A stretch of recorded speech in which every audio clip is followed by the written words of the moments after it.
Hello, all. Everybody.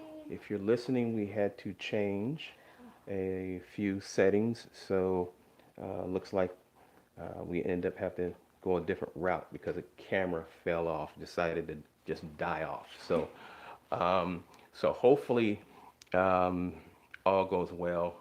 Yeah, I'm sorry, I was a little frustrated trying to figure this out, but do me a favor, let everyone know in the chat that we opened up another stream. Okay, we opened up another stream. So just hold on as we're just going to grab everybody and get them in here and then let them know that we have changed. We have changed to another stream. If you can hear me, give me a thumbs up. Maybe you're watching on your device, maybe your mobile phone, or whatever the case may be. Uh, if you can hear us, just give us a thumbs up if you can hear us. Hey, Loving the guys. pink. Okay, Hi. okay. Thank you, guys. Thank you for All your right. patience and coming Okay. back. I see several of you came back into this room, Right. so appreciate it. Thank you, thank you. Yes, yes, yes, yes, yes. So just to give everybody a heads up, so we're having some technical difficulties, so we had to change it and do something different. So we had to stop the stream a couple times and then get back on. So apologize for running behind as I was here getting everything tested and ready to roll. And as soon as Already. yeah, right. And then as soon as I went live, the camera decided to go, sorry, I don't want to work. And I'm like, Okay, are it's you all serious? good. But you know Awesome. what? Devil's defeated, right? Devil Yes. is defeated. Yes, I love the claps. I love the thumbs up. So we're just Thank going to get you. everybody in the room and everybody in play. And looks like we have a special guest We might already. have a special guest joining us today. So yes. Yeah. Um, uh, uh, mm. So yeah, our grandson's in the house. So yeah, Nice. he's with us, and we decided to go live. So We forgot we had to babysit tonight. yeah, we already already planned this and find out. So this is our grandson. So he's Say not hi. necessarily the youngest, but yeah. So he's one of the boys. Okay, he's one of the boys. So yeah, Yeah. Shake it off. yeah, I love Amen. it. Shake it off. Yep. Reconnecting. Yeah. Uh-oh. All Oh right. boy. They said, hey, buddy. They said you're Say hi. Wave your adorable. hand. Say hi. Say- Wave your All hand. right. Let's get into it, baby. All right, so real quick, just for an icebreaker. For those of you, I know many of you that are watching, whether you're a wife or a husband, got a question for you. What, if anything, did you call your spouse? As far as you know, I know the typical is "Hey, baby" or "Hey, honey," but is there a different name that you called your spouse? You know, is there a different name that you called your spouse? Just quick icebreaker. What were the names that your spouse called you or you called your spouse? Go ahead and type that in the chat. I would just like to know exactly what that looks like. Because, even though, yes, oh, Babe. baby, yep, yep, I call mine baby. She calls me honey, boo, sweetie, No, that's okay. crazy. Bay and Pookie, I love Oh, it. wow. Lovely, honey, Papa. Papa, baby cakes, okay. I called him Thin Senior, Senior. okay. Love that. Love that. Dear Dear Bay, baby. Poppy. Poppy. Oh yeah. Matter of fact, that's what my two grandchildren call me as Poppy. Beautiful. Aw. Oh, that's nice. Or that butt. Even though it really That's fits. good. That's cute. That's good. A lot of bays and boos. Somebody coming in Good saying good evening, evening, Jay. everyone. Hey Jay, right on. And they Uh, called you Prince. That's your middle Marilyn's name. there. So thank I you. see Pamela. Honey bun. Oh yeah, a lot of people coming Papa. in. That's Big good. honey So everybody's dollars. You popping back there. on. Good, good, good. Awesome. Mama. Mama. Okay, all right. Okay. Grizzly bear. Okay, I see that one. Grizzly Look bear. at Jesus. Oh wow. African. All Oh. right, baby. There's still some more stuff popping up, which is awesome. Awesome, Hi, awesome. Michelle. Uh-oh, is it Michelle Wilson? Okay. All right, good to see you in here, Michelle. Pumpkin. Marilyn, see Veens in here, Pumpkin. Mary, all right. Superman. Okay, all right. Oh, love you too, Mary. Appreciate it. Appreciate it. Thank you Oh, guys. yeah. All So right. again, that was just a quick icebreaker for many of you that are listening. Get people in the room. Yeah, just get people in the room because again, Pink. we were the holdup. Oh, wearing pink. Okay. Yes. Oh, thank you so much. We Thank you love so. pink. Actually, she started it. I had something else on, and I decided to, try to join in. You know how Yeah. we do. We try to join in and make it look good. So, but anyway, we really want to get right into our topic Wow, this thing that just keeps reconnecting. Not sure why, but we're going to be doing a quick Q&A at the end. Again, we're going to do a quick Q&A at the end. So if you have any questions, make sure they're short. They can't be paragraphs because we can't read them all like that. Okay. So make sure they are short so that way Love you we can pay too. attention. Yes, love you. Make sure that we can actually be very studious in answering these questions. So try to keep them very short. So one of the things that we're going to talk about real quick is because truthfully, we all think that, when the husband and or the wife leaves, we think a certain way. We Mm-hmm. think, oh, they must be going through a party. They must be doing this, that, and the other. Everything must be going good over there. And sometimes what we think and what's really going on is not even the case. Okay, so we're just going to talk about a few things. So let me ask you, Mm-hmm. in the very beginning, right after I left home, what were you thinking? What was your thoughts about what I was doing?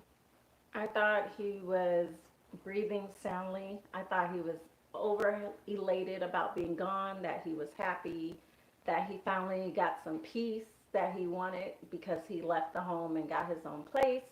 So I was thinking, you're over there in your apartment, partying, having a good time because you're away from everybody. You could do you. So was that the case? Mm, mm, good question. So we're gonna go to the next one. No, actually. Okay, so anyway, um, so in the very beginning, Mm-hmm. so I'll talk about this very real quick. So in the very beginning, because I had such a hardened heart, I mean, I was so angry, I was upset, I was very despondent, and a lot of things were going on. So yes, I had gotten a new place and then started preparing to buy furniture and all those different things for the new place. So on one hand, I was excited, not to just be in my own place, but Mm-hmm. be able to have my own mind to be able to decorate and do what I want to do in that place. If I want to have, huge subwoofers all over the place or big, huge TV screen and a theater and a home theater projector in the middle of the floor, no one can say anything about it. So, in one hand, I was just kind of excited, but then on the other hand, it was very tough uh, dealing with leaving. The one thing that we hadn't discussed, and what I'm saying that we haven't discussed with you, was the hard thing for me that I had to realize later on in life was how foolish. And what I mean by saying this is how foolish. You're not thinking about the decisions you're making. I thought to myself, how foolish.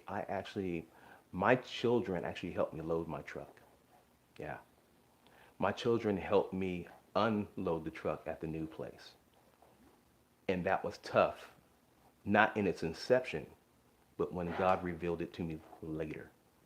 And these are the things that when we're going through life and we're making these decisions that we don't think about the repercussions of what's going on. Because when I moved, I thought in my mind's eye, okay, I have my own place and certain aspects of everything's going to remain the same. And you know Mm-hmm. what? It's not the case at all Mm-hmm. because you think your relationship, for the most part, is going to, everything's going to be cordial and cool. Everything's going to be fine. But the sad part, the sad truth is, because of the ripple effect, many people don't realize that there are hurts that you leave behind. So even though I thought, yeah, maybe she thought that, hell yeah, he's partying. Wasn't a whole lot of partying because after the first day of moving in and doing all that and getting furniture and situated stuff, when you come home, it's you all by yourself. And for some people, that might be, oh yeah, it's a party. Yeah, I can drink all day. I can do this, that, and the other. And truth of the matter is, it's not always a party, especially when you're used to people being around. When you're used to people asking, is there anything I can do? Hey, baby, glad to have you home. But when that house goes silent, when you come home and all you do is welcome you, it's not a party. So, next question. Do you guys forget us? Like, do you forget our birthdays? Do you forget our anniversary? Do you forget those special moments dealing with us as your spouse? Because many times we think they're not even thinking about us. They're doing them. They're going on the case. No. You know, especially when you've been in a relationship with different people and loved ones and people that you love, people that you've built a relationship with, people that you've built a home around, people that you've helped get out of debt with, you've helped build something with, and you really love them, you don't forget. You act like you forget, especially when that date comes around. And, you know, there are times that, especially in the very beginning, that when her birthday came around, I would love to say, honestly, happy birthday. And sometimes I didn't because I was like, how am I going to say happy birthday to you when she's probably thinking on the other hand, why would you say happy birthday to me when you know good and well I'm not happy? Are you trying to be sarcastic? Are you trying to rub it in? So I had all these thoughts in my mind on her. I was wondering on her end, what would she say if I did? And then on our anniversary, when the anniversary, what am I supposed to say? Happy anniversary that I'm gone. No. And even though the anniversary, because for me, every time the anniversary came around, I didn't always think about all the negative. I thought about all the things we did each year. On this year, we did this. On this year, we did that. And on this year, maybe we didn't do too much. Maybe we had a staycation. Maybe we were here. Maybe we traveled there. Maybe we just took some time off and spent time with each other. Oh, I remember that time when I rented a convertible Mustang and we were gone. And then we had to drive all the way home to go pick up the kids from my parents. And then driving back on the highway, and with the convertible top down, the kids' hair blowing. And so, yeah, I had a lot of thoughts during that time. Sometimes I called. Sometimes I didn't. Sometimes I sent the text. But on the other hand, when it was my birthday, if she didn't call, she might have texted. Sometimes she sent somebody by with a letter, with a card, with something Yeah. to remind me, and yeah, and a gift. It'll last. I was like, how long is this really going to last? Um, and I found out till eternity, apparently, right? So, yeah, but I never forgot about those dates. Her birthday or her anniversary, never forgot about it. Do you feel like when you guys say you don't love us, is it really your heart? Is that really true? Like, do you mean it in some moments and not others, or you really don't love us? Or you're fighting not to love us? Mm. Because there was time he came over and he's telling all the kids, I love you," and I was like, "You love me too," and he's like, "I don't love you," and it just hurt me to my core. I don't remember saying Of that. course you don't, but you did. I don't remember saying that. I wonder if that's something. And you know what? There's, I can honestly say that there's not one time that I didn't love her. Not one time. There are times when I couldn't stand to be around her, or I didn't like what she was doing, or how she treated me at the time, or whatever the case may be. But there wasn't one time where I didn't love her at all. Excuse me. Sorry. My grandsons decided to exit. And there's not one time that I forgot or decided not to love her. Sometimes I will say this much, that I loved her enough sometimes to stay away because I was upset. I was honestly, during that time, very spiteful.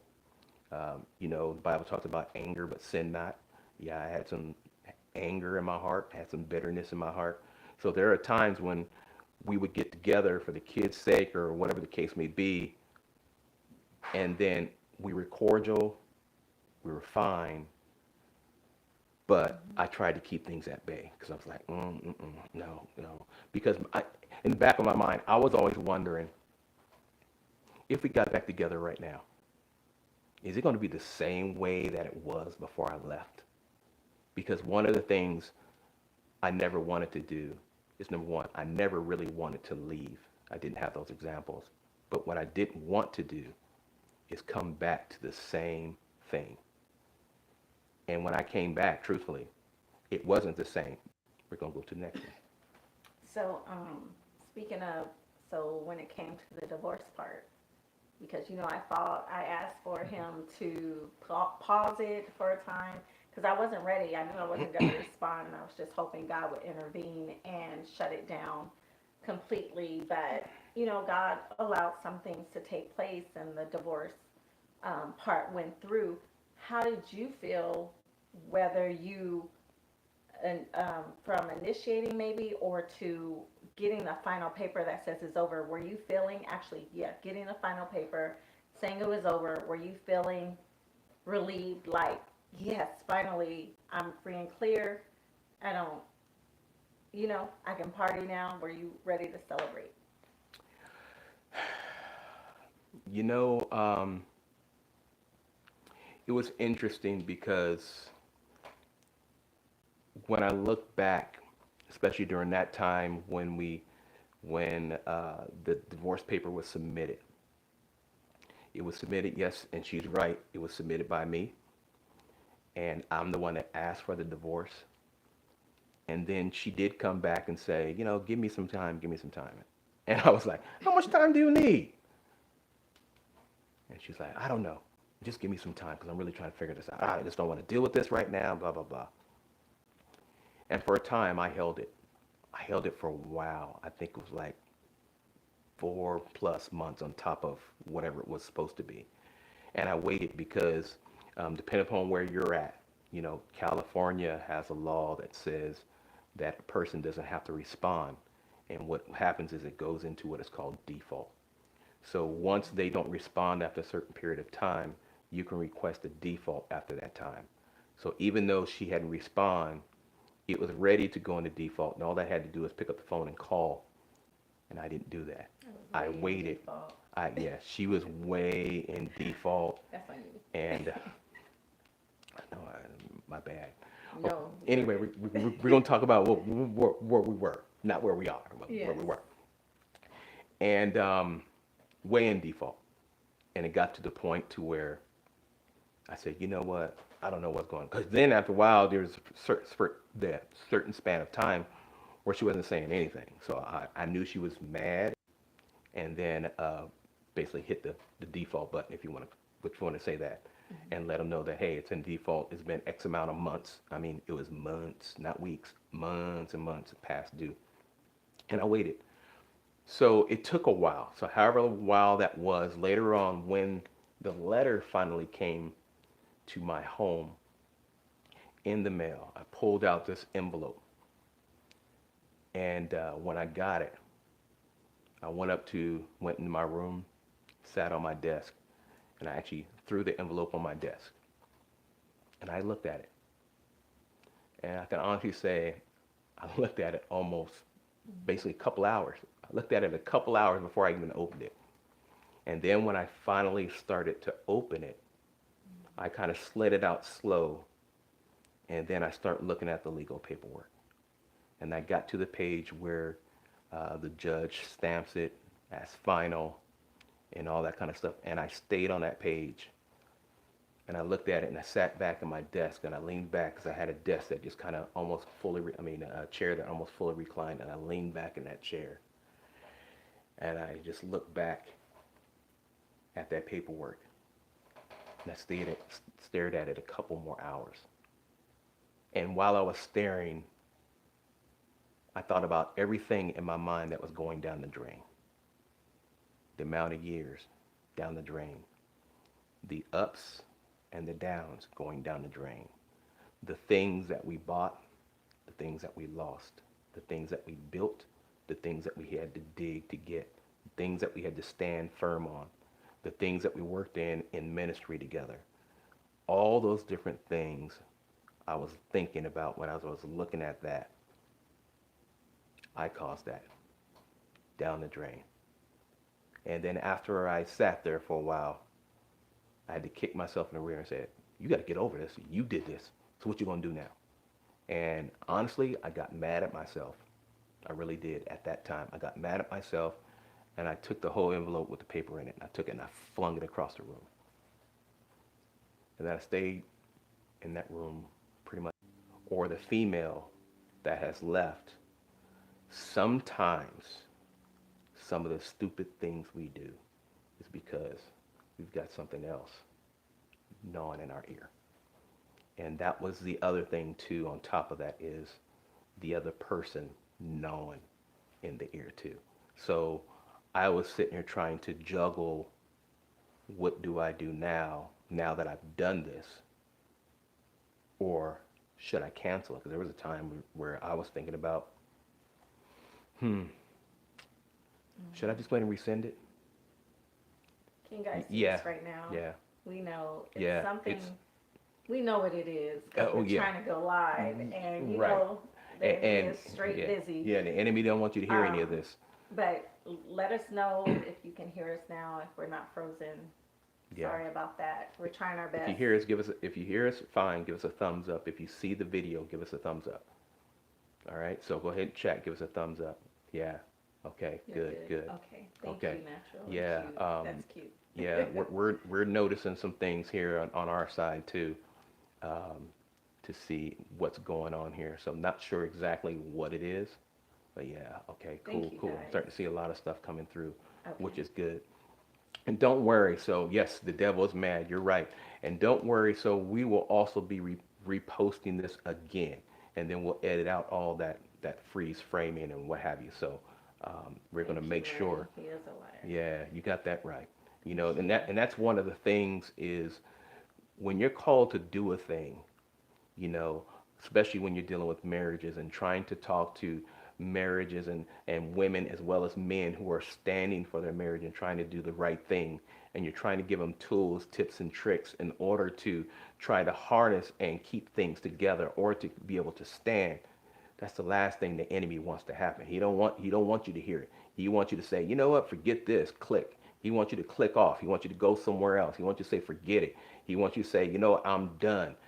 And the truth of the matter is he's mad. He's mad because we're still doing it. We didn't give up. We're still moving on. We're still moving forward. We decided to switch one camera, go to the next, and now the thing wants to slow down. So guess what? The enemy's mad. But you know what? We're going to keep giving you everything that we've got by the grace of God.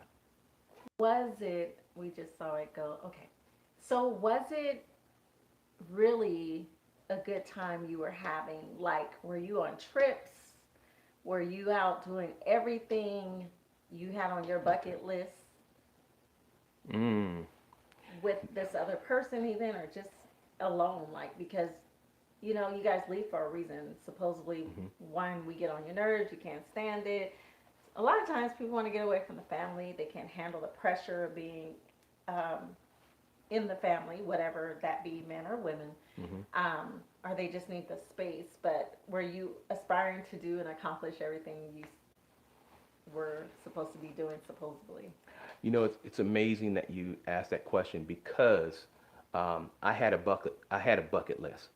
I didn't actually start the bucket list till I left, but I didn't accomplish or start any of the bucket list until I got home. Yeah, I had a bunch of things that I actually wanted to do, and I finally said to myself, you know what? I want to go here. I want to travel here. I want to fly drones here. I want to end up visiting here. I want to go to this place. I want to go to that place and do this, that, and the other. And a lot of that stuff, matter of fact, none of it was accomplished away from here. It was all accomplished when it started being accomplished when I got back home. Because it's just kind of one of those things to where when we was talking about, having a good time and things of that sort, one thing about me is, and again, I don't know about your husband or your wife, but one thing about me is, because of me kind of, I'm not going to say I'm a loner, but sometimes I've been left alone. So I've been able to harness and learn different things. So whenever I've gotten upset, whenever I felt abandoned, whenever even I felt alone, I stayed busy doing something. It didn't matter if it was working in the yard. It didn't matter if I was working on my car or flying drones or hanging out. Maybe wasn't doing any bowling, but stuff like that. It didn't matter what it was. I always stayed busy. And the reason for that was I didn't want to think. Because as long as I stayed idle, it made me think. It made me think about some of the maybe the things that I might have done right. So I stayed busy. And it's really a hard thing is when you know where you should be. And I've said before, I didn't have anyone in my life or in my family or in my tree, especially with my grandmother, my grandfathers and aunts and my uncles that gave up. And when I actually filed, it was hard for me because I thought to myself, man, dude, you're the first. You gave up. And it was tough because I was wondering, what are people going to think? How are they going to feel about me? Are they still going to love me? Or better yet, are they going to love me in my face and talk about me behind my back? And it was tough. And even to this day, some relationships are still not the same. But the thing about it is, it happens because of the decisions that we make. That goes right back to that whole ripple effect. When we make bad decisions, it affects not just your immediate people that are in your home, but it also affects those that you love you, even some of your family and your friends and loved ones. Yeah. And you can't get mad about how they feel. But no, it wasn't a party. There are things that I had to do to make sure that I was fine. And that's the other thing, because sometimes I'll speak for the men. So women, if you're listening, a lot of men, what they will do, they will make sure they got another car. They'll get some new rims, put some new shoes on them. They'll get some new shoes for their self. They'll get some new clothes, get some new chains, some new gold, a new wardrobe, and they'll do all these things because they don't want to think. They do all these things to let you think that everything is better than what it is.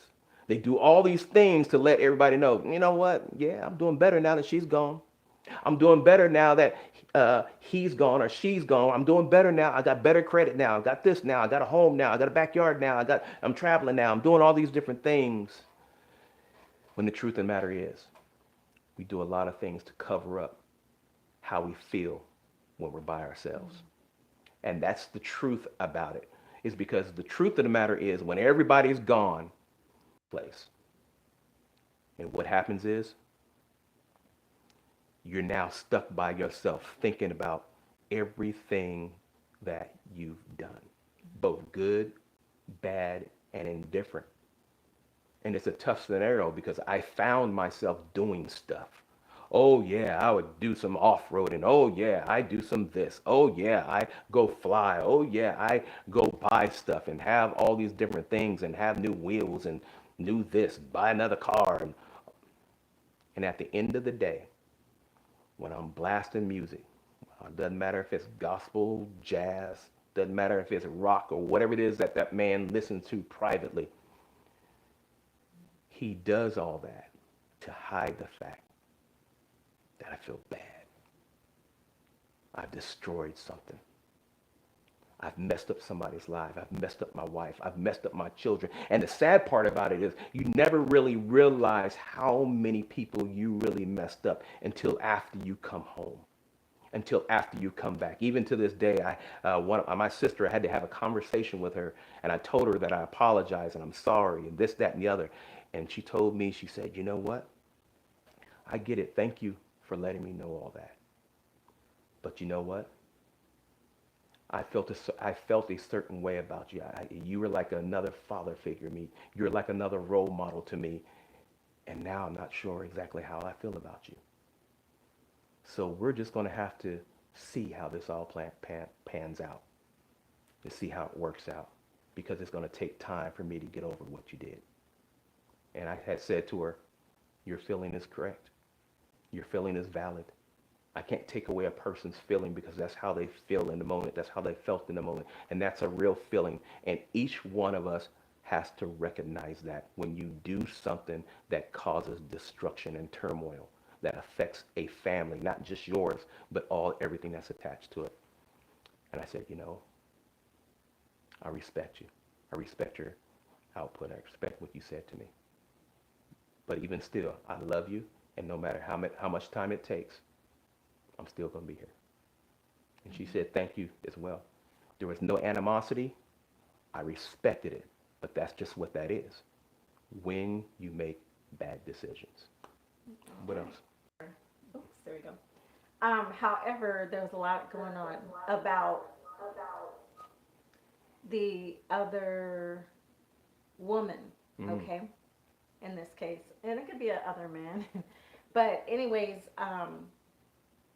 we we feel like they have this hold on you. And a lot of times I can say in my case there was some witchcraft. And I know that just because of what I had to fight off. Yeah. You might have not known in that time. However, but do they have such an influence on you that you make some of the decisions you make, or is this, I'm mad, I'm gonna do what I want to do, and are you that same way? I just wonder, like.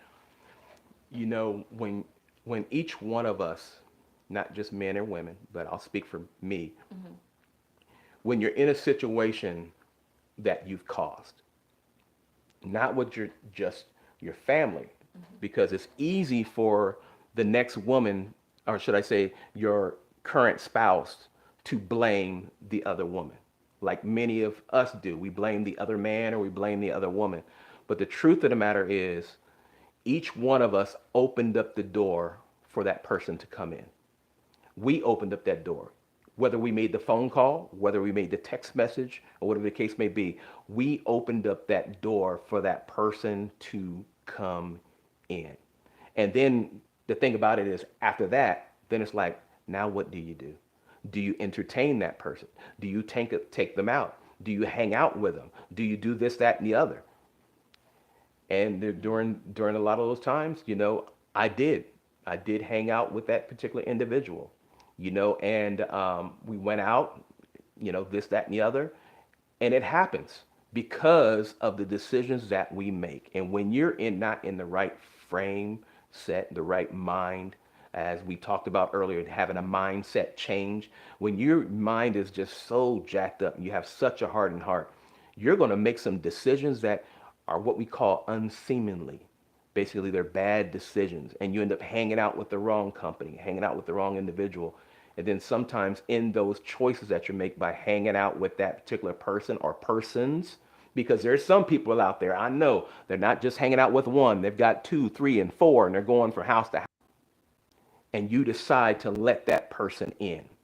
What ends up happening is you bring more problems on top of what you already had, because truthfully, remember what I said earlier, we haven't dealt with what was. We haven't healed from the anger. We haven't healed from the bitterness. We haven't healed from being upset, not just upset with the other party, but even being upset with ourselves. So what happens is we continue to keep moving on and start entertaining people, and we bring into that relationship what we never dealt with in the first relationship. And in this next relationship, God didn't ordain that in the first place. So how are you going to expect, or how was I going to expect for that to be a promising thing? And even in that, there were not, it wasn't glory. It wasn't fireworks all over the place. It wasn't like everything was going on and everything was all popping and stuff. You still have, even in that relationship, you still have problems. You still have issues that you need to deal with. In every relationship, you're going to have problems and issues. So for someone to think that there's a party going on, that's just what we portray to the people. But did they have a hold and influence? But hold and influence. Now, there is some type of influence, but then what happens is you have to put your foot down.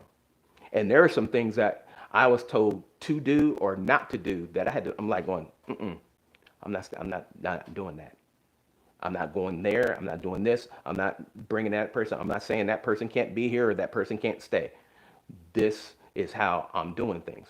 And a lot of times now you have the argument taking place because they want their way when they want it. And you have to be able to say, you know what? I've got to put my foot down. I've got to take a stand. Yeah, there is some say so in the background because you're trying to figure out how am I moving on?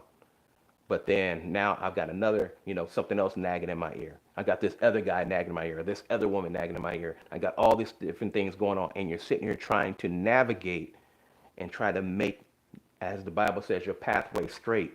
But the sad part about it is you can't make your pathway straight when you're crooked. So yeah, there are some things that you have to watch out for when we talk about, that and the other. It takes time, but you have to know when to say no. Enough's enough. Um, I saw someone ask, I think it was Mari, what is witchcraft? Can you Mm. just give her a brief explanation, and I want to say some things about, because somebody asked me how I combated the iniquity um, of that. Okay. So just real quick. What is witchcraft?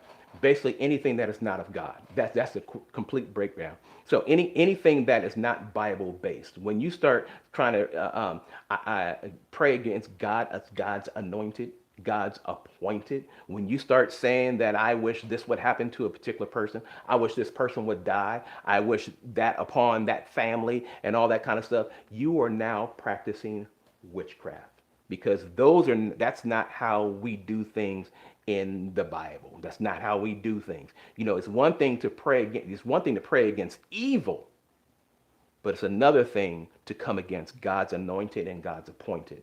And when you begin to start doing all these different things and start asking harm of another party, or asking that they lose things, or I hope this gets stolen, and I hope you get sick, and I hope you fail at that, and I hope you die in this thing, you are now practicing witchcraft. Right. Anything that goes against God is a witchcraft. Yeah. So for me, I had experienced what they call, demonic attacks or things that were led by the enemy, what in the spiritual realm, and sometimes they would show up on me physically with certain things. And I'm like, what is this? And it took somebody that understood that to call it out for me, that there's witchcraft involved on his end and things. And I was like, I didn't believe it because I'm like, no, these people go to church, which we know doesn't always mean anything. But I Right. had, my rose-colored glasses on, and I'm trying to see it that way. And but it really was that. And so I prayed and covered and broke those things off. I had prayer warriors with me to break those things off, people who knew what I was dealing and could see and knew the attacks that were coming. So that's very important. So I just thought I'd state that. So what else? Let's see. How did you feel? Oh, okay. Were you Wow, we're excited going and there. happy? Wow, we went there with it. Somebody asked me to ask you that question. That's It just interesting. came up this weekend. I bet it did. She was hanging out with a girl, so I know who it was. Okay. Anyway, so during that time, we had some discussions and some different things, and it got to the point to where I was like, what am I going to do? I'm in this relationship. What do I do? Where do I go from here? What's the next step? And the next step was we ended up getting married. We did. The next relationship, we ended up getting married. And the tough thing about that was, even though I knew it was going to cause problems on her end, and then how we would converse, what that relationship would look like, the other thing I was thinking about was in blind, because as my wife said earlier, rose tinted glasses. No, I didn't have rose tinted glasses. I actually had shades on. I really had shades on. On his eyes. I had shades on, I had No, these no, no. glasses on He that was just like. could not see. Let's make that plain and clear at all. So anyway, so yeah, she says scales. I'm just gonna use it as shades, as she talked about earlier, rose tinted glasses. And I went into this thing thinking that even though our relationship might be a little weird, I was hoping for the best in one aspect, but then at the same time, the other thing is we have children. So then I was hoping that my children would be, okay, cool, Dad, this, that, and the other, yeah. And then it wasn't that way at all, And then one of the children who said, hey, yeah, Dad, I love you, this, that, and the other. I found out later on that all of them wouldn't say anything to me because they didn't want me to be hurt. Wow. So that's a word for those of you that are listening. Because sometimes your children want a relationship with the mother or they want the relationship with the father, and they put up a good front in front of that mother or father figure, but truthfully behind closed doors, they didn't want to tell me. They didn't want to tell me because they were worried about how I would feel. They were worried about making me feel hurt. They were making me feel like I was going to be upset. They were making me, so they didn't tell me anything.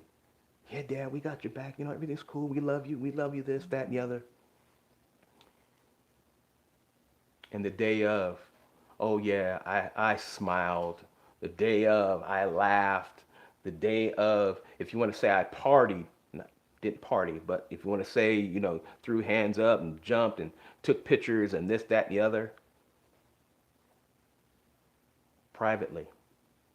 That's publicly. Privately. I was like, where's so-and-so? What happened to so-and-so? Where's this? Where's that? I didn't get a phone call or nothing. And then I find out that they weren't happy. They loved their dad, but they weren't happy. They loved their dad, but they were disappointed. They loved their dad, but they were angry. They loved their dad, but they were crying laying next to my wife. They loved their dad, but they were keeping her in prayer. They were holding her when I should have been holding her. They were doing all the things that I should have been doing as a man, that they were stepping in and standing in the gap for the dude that bounced, for the dude that checked out, for the dude that left, for the dude that walked away, for the dude that said, hey, I'm starting over and we're going to just do this again. Everything's going to be fine. And wasn't that way at all. Wasn't that way at all. It was tough. And though, once again, we put up a good front in front of the people, behind closed doors is a different story. Oh yeah, in front of everybody, oh, everything's a blast. Everything's going off. Everything's jumping. Everything, as we say in the streets, everything's cracking. But yeah, but when the people are gone and you're home and you're dealing with your own thoughts, there were even times of thoughts of suicide. Look how I've heard them. And one of the things that I dealt with that the Lord had to remind me and said, as hurt as you are, think about the people that you've hurt. Think about your loved ones that you've hurt. And if you do something stupid to yourself right now, how do you think they're going to move on? They still love you in the midst of your mess. They still love you in the midst of your decisions. They still love you in the midst of the bad stuff and different things that you've done, different things that you're doing, different things that you're going through. They still love you. But if you do something stupid to yourself, what's going to happen to them? Yeah. And the Lord really had to deal with me, not just with myself, but on behalf of my children and her. Even though I didn't want to own up to it, I didn't want to agree. I didn't want to move. I was like, I'm like, Lord, you tripping. I'm like, this must be my head talking. But you know what? It wasn't my head talking. Because later on, he told me exactly what to do. And I did it. So, good question. Somebody kind of asked this, so I'll ask it. Did you bring the other person? Were you so comfortable, now you're in this new relationship, fake marriage situation, to bring that other person around your family like, no big deal, this is the new person, here it is, and we're all kumbaya? Was it so great and wonderful? Did everybody accept it so great and wonderfully? That was tough. Not a tough question, but it was tough. Because when you're in it, once again, you're thinking about what you think it could be or how you think it should be. instead of realizing what it is. And even in this relationship, one thing that, yeah, they would come around come around some family. And then, of course, there was common family that we had on both sides. But when they came around, especially on my side, there was a difference. We all recognized there was a difference. I recognized it. And the truth of the matter is, this is what happens going to be there for you. And because some of them are really thinking about, I don't believe this is what God had in mind. Mm-hmm. And you know what? You can't be mad at that. Because if you have somebody standing for the way God does things, the Bible way, you cannot get mad when they don't support your decisions that are outside of the context of what God has prescribed for you.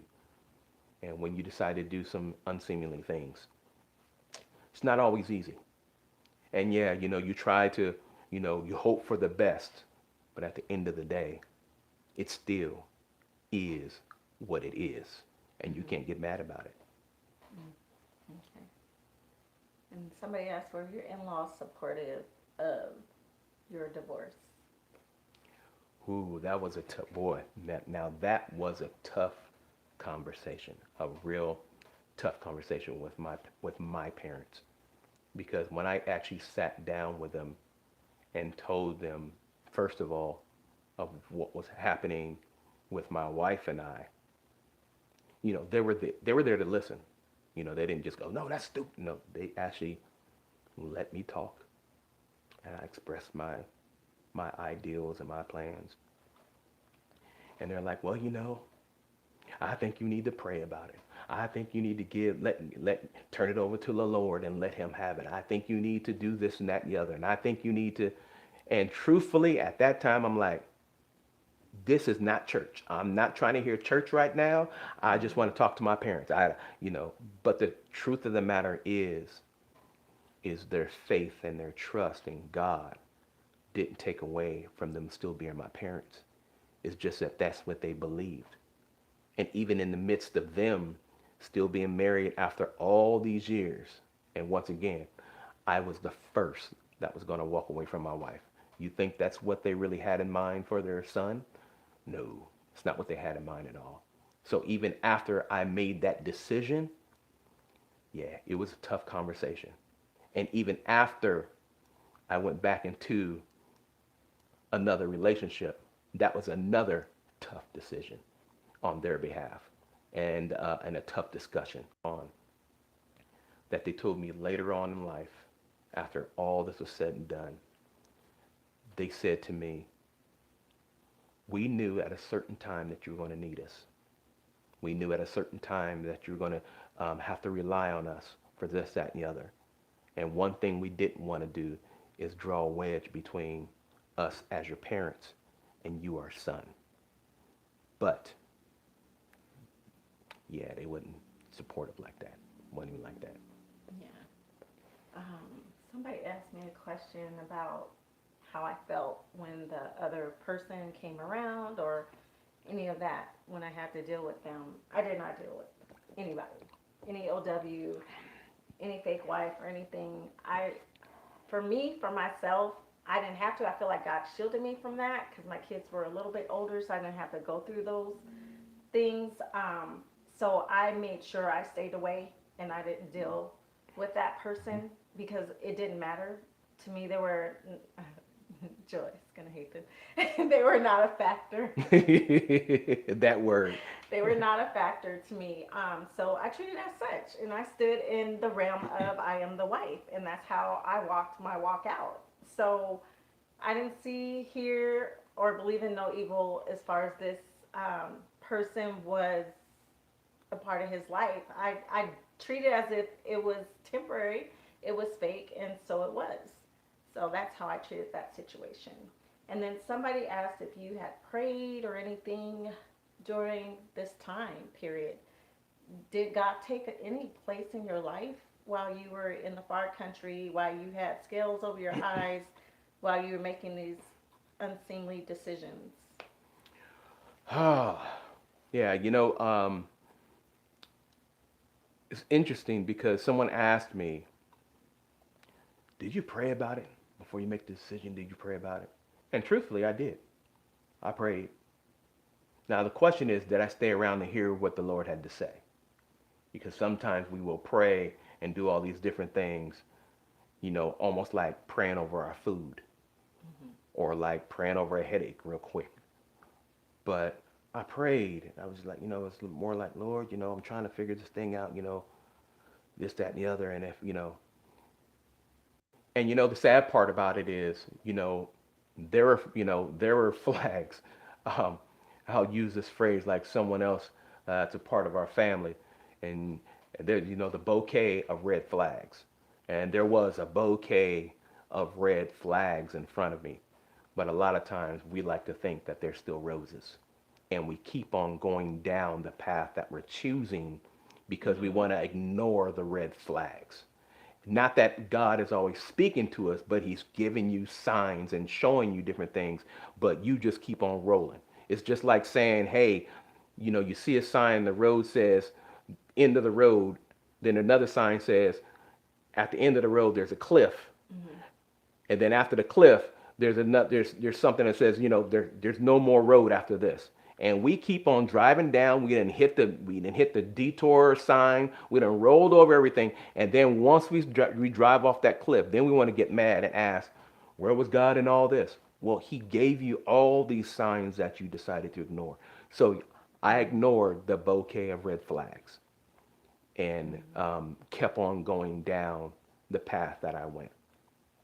And then at a certain period of time, I really had to have what is called a coming to Jesus meeting for myself.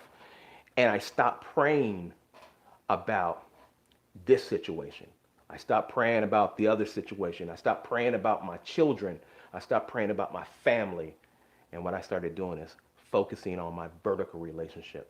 And it was only when I started focusing on my vertical relationship with the Lord, when I started asking him about me, not about a situation, not about her, not about him, not about that job issues.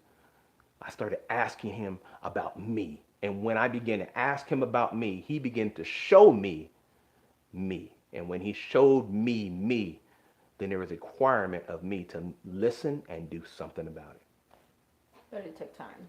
It did take time. Yes, it did. Somebody said their husband's an elder in the church, just like you were. Yep. You were assistant pastor, associate pastor, elder, Yep. all of them. Ordained and licensed. Yeah. Yeah. Yeah. And you still resisted anything God was trying to say to you for a while. But there comes a time, and this leads into another question somebody had, your will.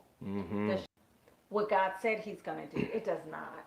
It does not whatsoever. People always talk about your will versus God's will versus man's will. Yes, he gives us free will, but we forget who God is. He has authority over everything. When he said every knee shall bow and will bow. It doesn't matter what he's into. The word of God can't come back void. So it's like God made some promises, and what God promises is definitely going to trump anything he was trying to do. But it did take sacrifices on my part to be in my word, to stand before God and say, I believe and I trust in your word. So I'm praying these things over my husband. And I believe the prayers, especially of a spouse, we are as one. We are tied to them.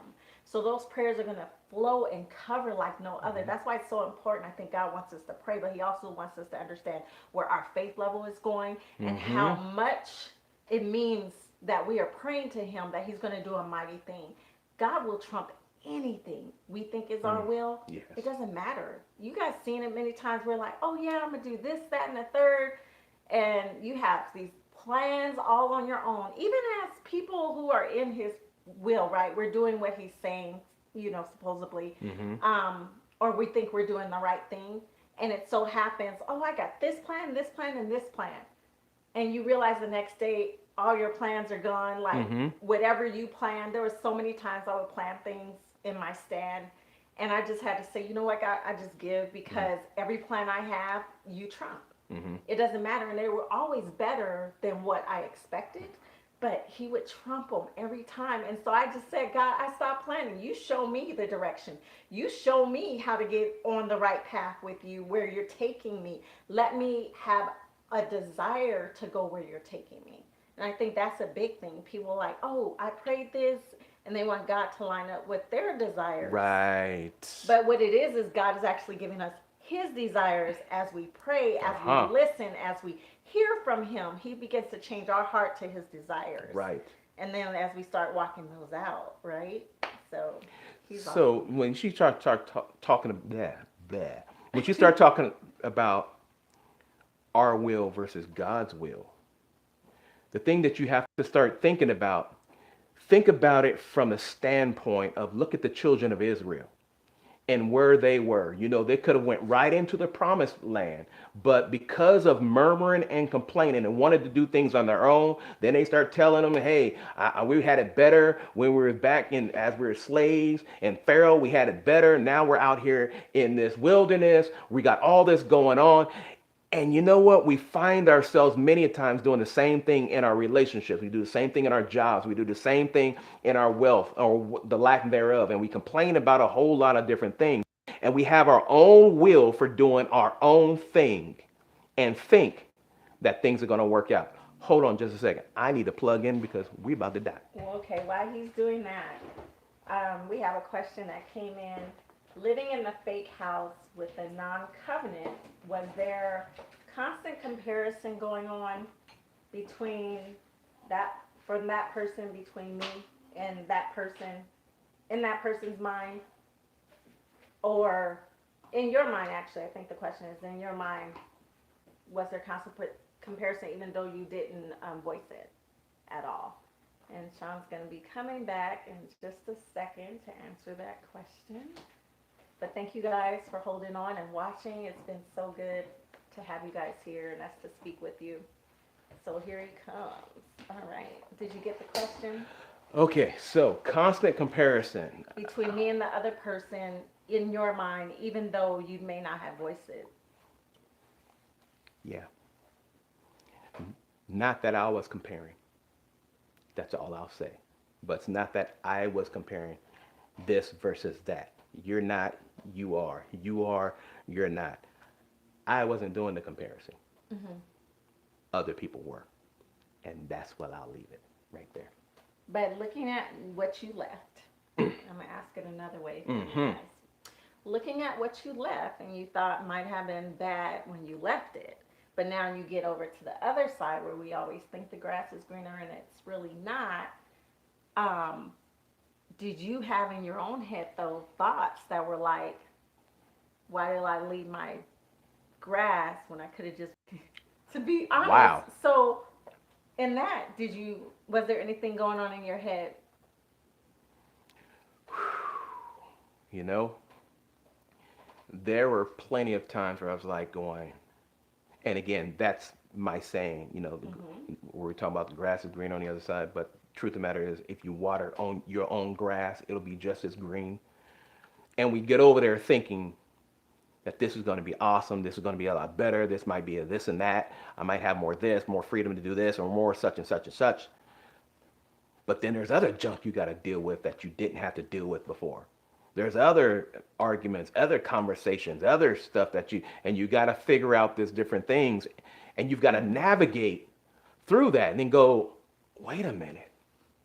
I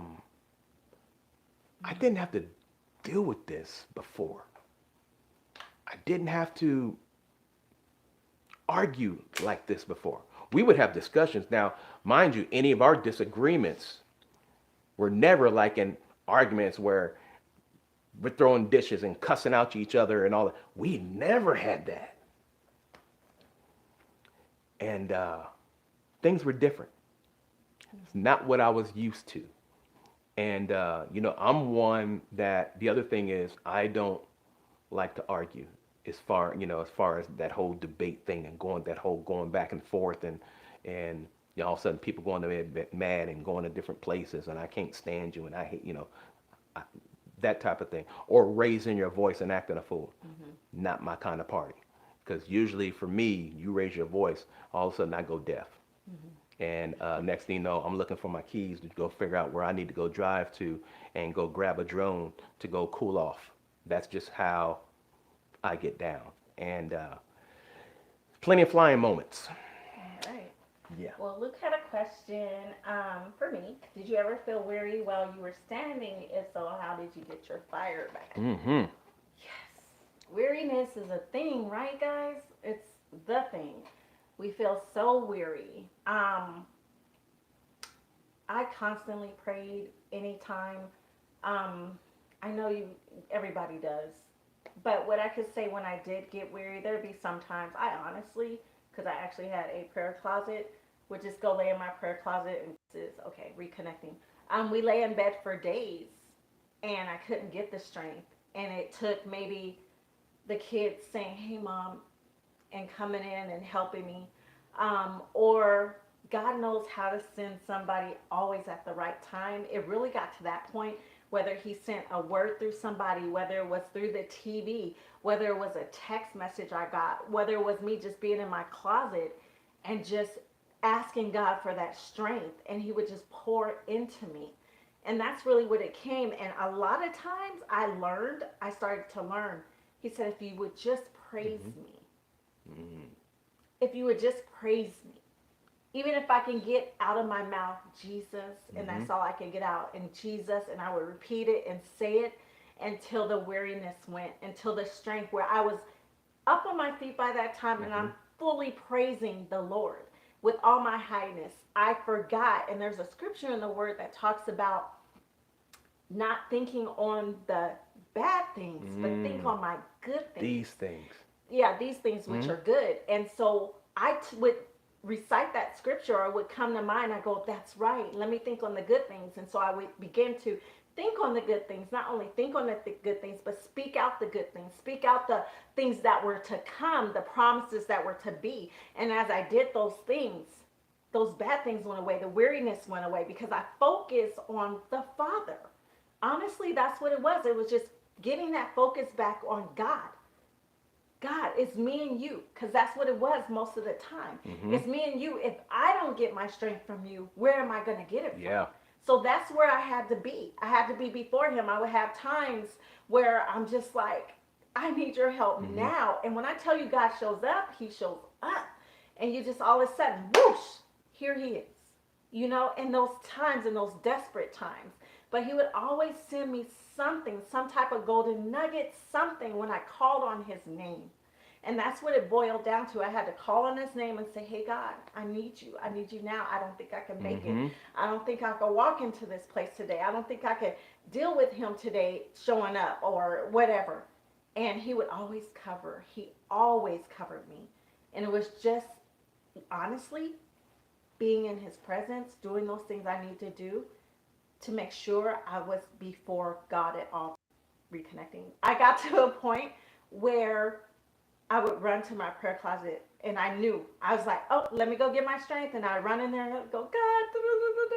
By the time I got out, I was good. And it got to a point my children knew. Oh, mom's going to her prayer closet. Oh, there she goes running to her prayer closet, because I could have moments at any time, right? There could be breakdowns. It could be something I watched on TV, or maybe I got off the phone with him, something he said, and I was like, okay, this is going to be fought spiritually. So while she said that spiritually, so inside her prayer closet, well, not just the closet, there was multiple closets, but inside what she called her prayer closet, there was stuff all on the walls and scriptures and different things. I mean, all over the wall. So when we talk about going into your prayer closet to spend time with the Lord, you know, I got a chance to see some of those prayer Yes, closets. war room. And yeah, I like that war room. And that's what that was. So, which is funny because that takes us to the next question I want to ask. C. Carter asked, how did you position yourself with the Lord to the day with everyday life? You know, how did you position yourself with the Lord every day while you're going through this process? Oh my God. Every day, I actually counted it joy to wake up. I had to stop seeing my situation as I'm the victim.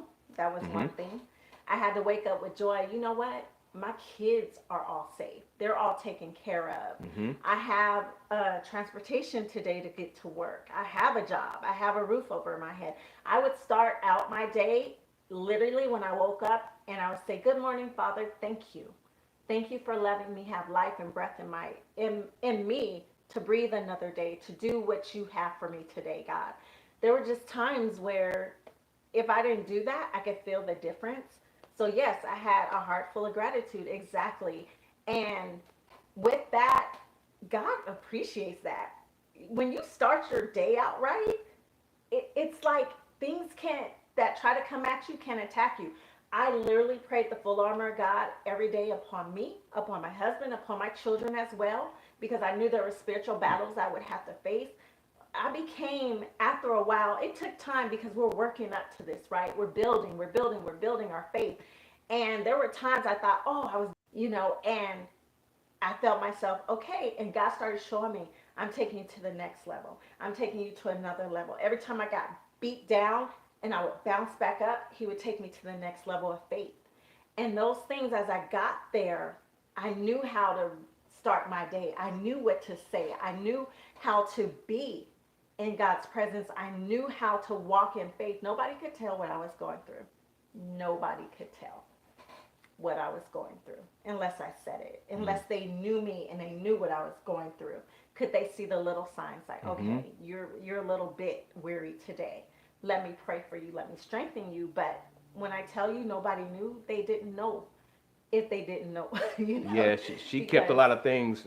She wasn't on the gram. She wasn't asking, putting stuff out there.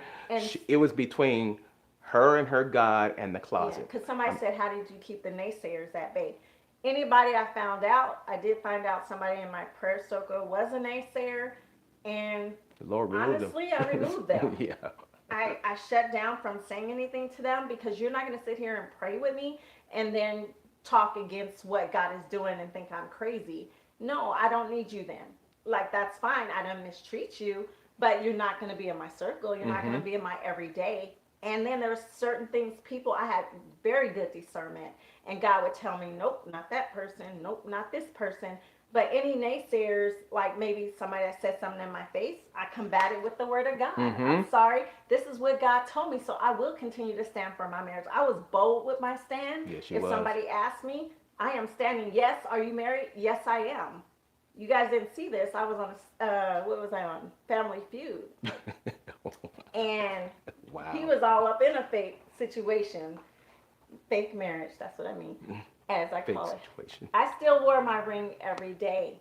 So Steve Harvey, you know how he goes and asks everybody, what's your name? Tell me a little bit about yourself. All my cousins, except for one, was married. He didn't ask any of them, were they married? I was the last person on the podium. He comes to me and he goes, so, and he tries to say my name, whatever, a little joke. And then he goes, are you married? And mind you, in front of a studio audience, millions of people watch this show. And I said, yes, I am. And he was like, okay, sorry I asked you that question. So my question is, while she's talking about that, my question is, right now, for those of you who are standing, whether you're the male or you're the female, I got a question for real quick that I want to ask. Okay.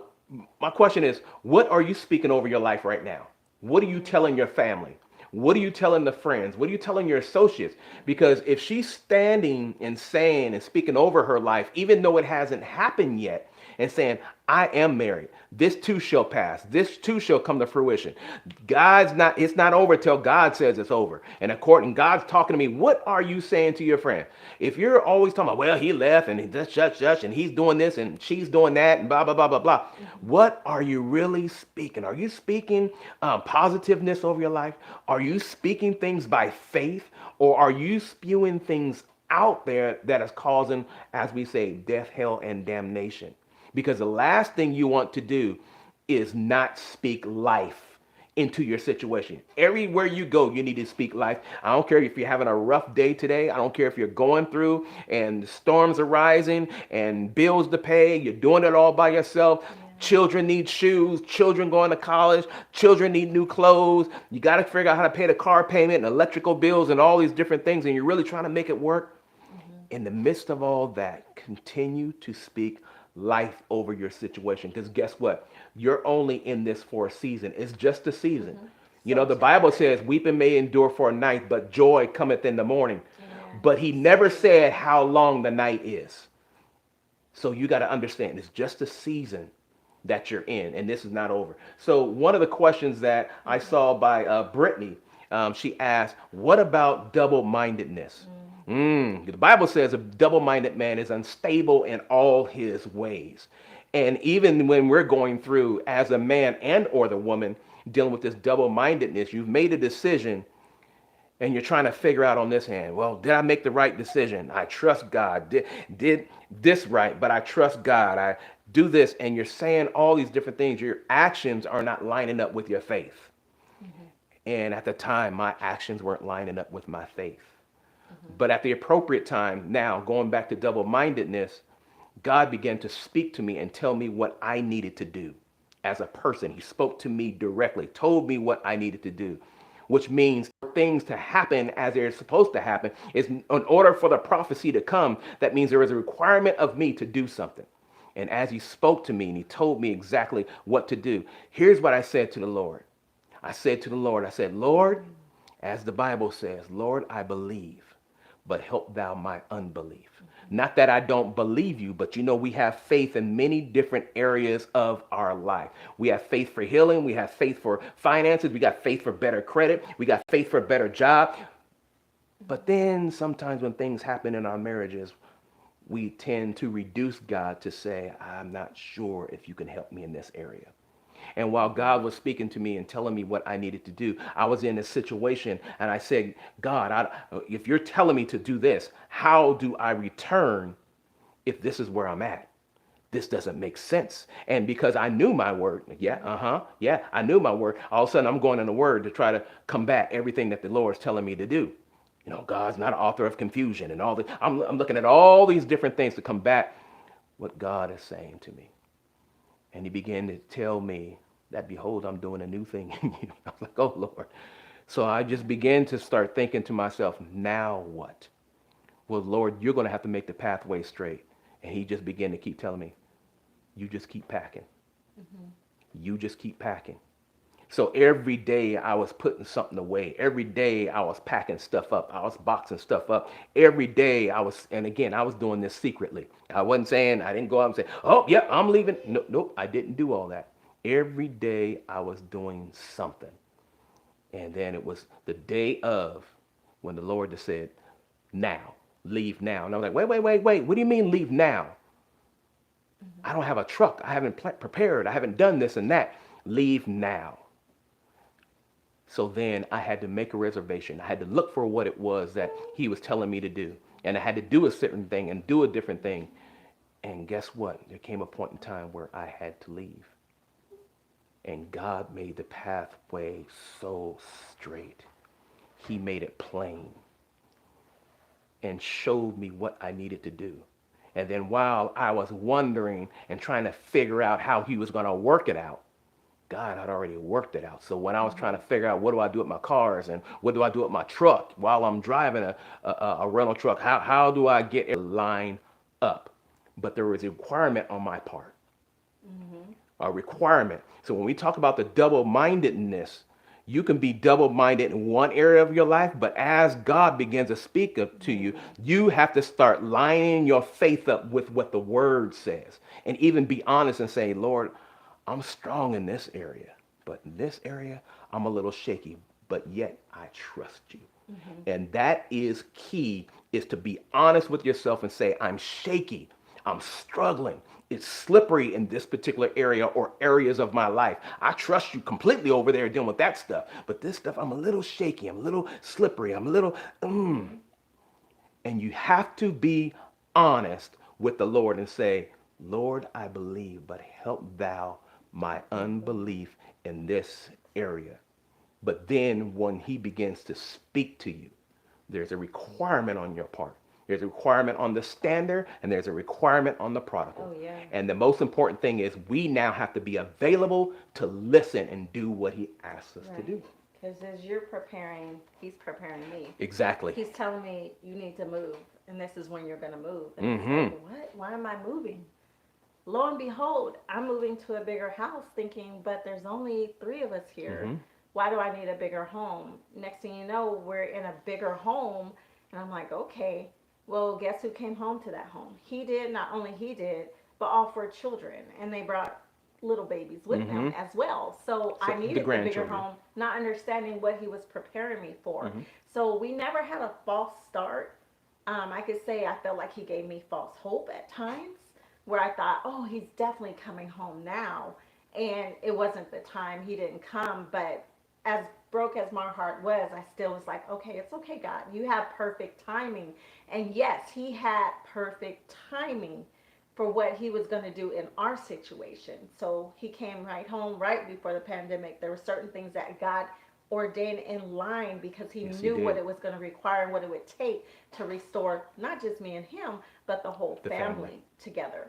So his timing was so perfect. And in the midst of that, he took time to take care of me and meet whatever needs I had. He was Mm-hmm. very generous because he's so good to us. He really loves us. And I would just have to, I never, I never did. I didn't, honestly. I had enough in me to know already.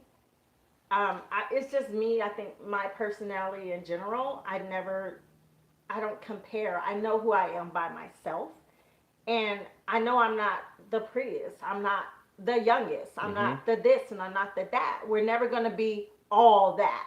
So for me, I knew who I was. And also, I would, God, who do you say I am? Mm-hmm. And the things God said that I am, those are the things I spoke over myself. Because yes, you could go there and go, oh my God, why her and why not me? Why would he want to be with that person and not me?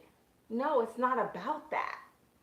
And somebody said this week, and I'm going to reiterate it, you are your spouse's spouse for a reason. You were chosen specifically for this person because you're the only one that's anointed and appointed to deal with him. Whew, my That other God. person cannot take your place. And I knew this, cannot take my place. As much and as cute as whatever that person may have thought, no, I'm anointed for him, not that person. So I knew, and I would proclaim certain things and speak life over myself, no matter if I thought negative or not. It's so important to speak life over yourself. Mm-hmm. So, Yeah, there is so much more in here because it looks like I'm seeing comments and people are commenting back to each other, and I'm loving it. I'm loving the discussions that are going on right now. I'm loving this discussion. You guys are doing an oh awesome my job. gosh, You know, Tanika. and then let me say this for many of you, because I know in a lot of the YouTube comments, many of you are commenting and encouraging other standards. And you know what? That's what this community is all about, is to let everyone know that you are not alone. And though we love you, God loves you more, okay? And Yes. then there's other people out there that are going through or have come out of it, and we're receiving emails and text messages where somebody is coming home. But guess what? Even when they come home, that's when the real work begins. It doesn't Yes. stop when they come home. You have to keep on praying. You have to keep on seeking the will of God. You have to keep on stand before him in prayer and everything that you do, and stand in your word. And then having those discussions with your spouse. And what I mean by discussions, go back to where we were. How can we make sure that that never comes up? How can I make sure that you're always going to be secure? How can I make sure that I'm never going to make you mad? And you always have to make sure that you're checking in with your spouse, because it's not over when they come home. That's Yeah. when the work begins. Isn't that right? Yeah. Yeah, we do a lot of that. I wanted to answer this one, I think. Yes. I think. Did you pass it? No, I didn't touch it. Okay. Oh, right here. Tanika said, did you ever feel that you might be holding things up yourself by needing to grow in other areas in Christ? Oh, yes. Definitely. What I learned, but sometimes you don't see it while you're in it. What I learned was there's so much God wanted to do in me. Mm-hmm. There was like a rose bush, we've all heard that story. We have to be trimmed back Mm-hmm. during a certain season of our It's life. that purge. He has to strip, Prune he has us. to purge us, he has to prune us of those things that are not pretty. Yeah. And just as much as he left, there's still stuff in me that I have to do to make myself right. So he did the pruning. I allowed him. I said, God, have your way. What is it in me that you needed to strip? One of the things that I can think of off the top of my head was strife. We had strife. I treated him sometimes as if he was my enemy. God's like, he is not your enemy. I gave you him. You guys are to work together. Stop fighting everything he said. Because I'm like, no, when am I going to get my way? And we're fighting against each other. No, we're supposed to be growing together. So he stripped me of that. He stripped that strife out of our home. So that was huge for me. And so, even so, I was like, okay, God, what else do you want to do with me? He wanted me to love like he loved, like every bit of it. Love how he loved. So I began to digest the 1 Corinthians 13, 1 through 13 about love. I'm like, I want to get to the place where I love in such a way that when he comes home, Father God, I'm not thinking about where he was, how he did it, when he did it, and I'm still hurting my feelings. No, God cleansed me so well. He healed me. He healed me of any pain I would have before he came home. So now we're able to have candid conversations. We're able to say, hey, this is bothering me. Hey, I'm vulnerable to you. You know, there was so much, yes, stripping he did, but not only did he strip, but then I started to blossom in other areas, right? He started to give me things and put things back into me that I need before what he knew was coming for us for ministry. Right. So it's not even about him.